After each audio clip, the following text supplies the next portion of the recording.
In this video, we'll look at how a double integral, in this case the double integral of 2xy squared over a region R, which is a rectangular region in the xy plane drawn here, can be calculated as a iterated integral using Fubini's theorem.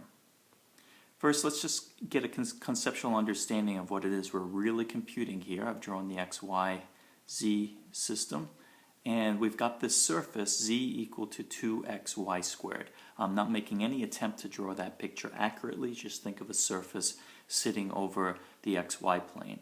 And in fact, because we're living in the first quadrant here in the xy plane, where x and y are both positive, this whole surface will live above the region of integration, R, which is sitting down in the plane there below. And if we look at the patch of surface that it determines up above on the surface and think about the volume trapped in between the surface and the xy plane, then my double integral should be calculating that volume. Fubini's theorem says that we should calculate this by converting it to an iterated integral. That means performing two integrations, one with respect to one variable and then with respect to another variable. I am going to arbitrarily choose to integrate first on the outside with respect to y, and that means my outer integral over here should have constant limits of integration that depend on the variable y. If we look at our picture, the y values are varying from y equal to 1 to y equal to 2. So that, as an inequality, says y is trapped in between 1 and 2. My x values are trapped in between x equal to 1 and x equal to 3. It's a nice rectangular region, so those are my corresponding x values.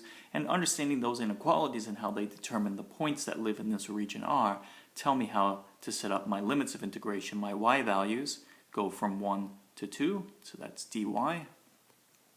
And my x values go from 1 to 3, so that's dx. And we now calculate this integral by performing an iterated integral. We calculate the inner integral first. I find an antiderivative for 2xy squared with respect to x.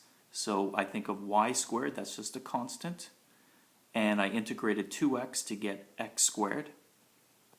And I need to evaluate that from 1 to 3, and these are values of x that need to be plugged in. So everywhere I see an x, I'll have 3 for the x squared there, and I'll have 1 for the x squared there, and I subtract, and y is just carried along with the calculation, and I now integrate with respect to y.